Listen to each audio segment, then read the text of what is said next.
rowing kind of sucks you in. So one day you find yourself kind of just looking around and seeing, oh, maybe I'll join, and the next minute you find yourself waist deep in the River Thames pulling a boat, and you wonder where you ended up there. Like a lot of the principles that make you successful as a rower will also apply to being either a successful investor or being good at managing your own finances, being diligent and efficient.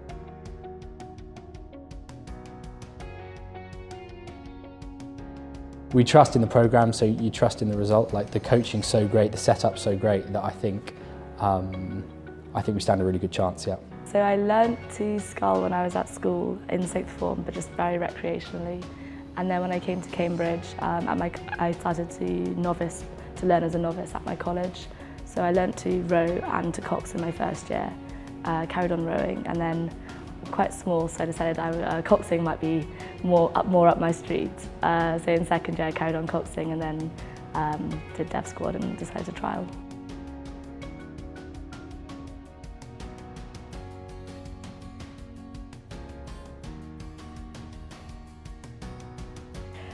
So I wake up about 5, we get here about 6, and we're on the water until about 8:30. Then we have a mad dash back to Oxford, where we all go for our 9 AM lectures, tutorials, labs, cramming as much work as we can get in until 5 o'clock, where we go to the sports centre in Oxford and have a gym session until about 7:30. And then it all starts all over again.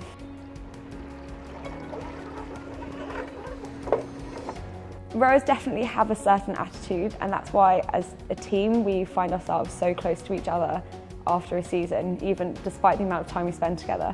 We're all very driven people, especially when we have a common goal. But also we like to relax together, and we can really goof around a lot, which is quite nice. You've got to bring quite a lot of energy and pep to the sessions. A pretty big time commitment, but I think, yeah, if the race is something that really excites you, then I don't think anyone has ever regretted putting that time into rowing. Because it's taking up so much of your time, you start to use the little time that you have more wisely. So whereas before I'd sort of be like, oh, I've got an hour, I'll just lie, watch some Netflix or whatever. Now I'm like, okay, I've got an hour, I actually need to do my work. So it sort of makes you a bit more aware of using every second. You've got to be quite confident, able to make quick decisions, which is quite tricky when you're out on the river, and especially after not doing it for quite as long as other people. So sometimes it's quite hard to make these decisions, but then at the end of the day, you know that the crew trust you, and so they'll back you up on whatever choice you make. I wouldn't say I have very, very little capital to set aside to do any serious investment, but just for fun, I do a bit of trading with cryptocurrencies in very small amounts, just because I think it's a very interesting sphere, and I did an internship with a blockchain startup, so it's something I find quite interesting and I think has a lot of potential, and it's like very much a high risk, high reward area.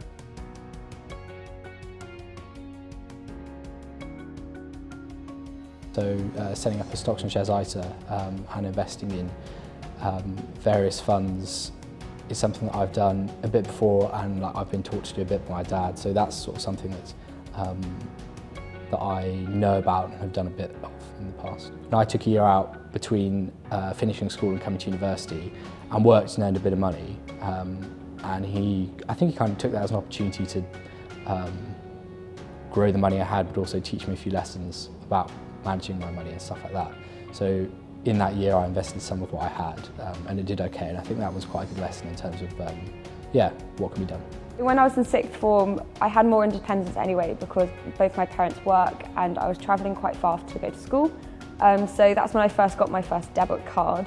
And I had, I think, £15 deposited by my parents a week, and I could allocate it or use it as an emergency bus fare or things like that. And I think that really got me more confident personally to manage money, even that small amount. So then when I've moved to university, it's not been a big deal. You never really know what happens on the day, especially with the tideway throwing conditions, and who knows at you, but I think, yeah, we're feeling confident. This is our first year on the tideway. We're out to win it. It's going to be Cambridge.